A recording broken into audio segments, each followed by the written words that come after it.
ரொம்ப தீவிர ஆர்வத்தோடு அதை வாங்கினேன். ஆனால் உள்ள வரதராஜன் ஐயாவும் வ.உ.சியும் பாவலரேரையும் ஒப்பிட்டு பார்க்கும்போது எனக்கு அந்த திருப்தி இந்த புத்தகத்தில் கிடைக்கல. வ.உ.சி படித்த திருப்தி இதுக்குள்ளே நான் வரல எனக்கு.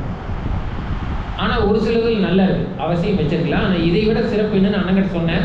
அது இப்போ பதிவாகனால் அதை சொல்லிடுறேன்.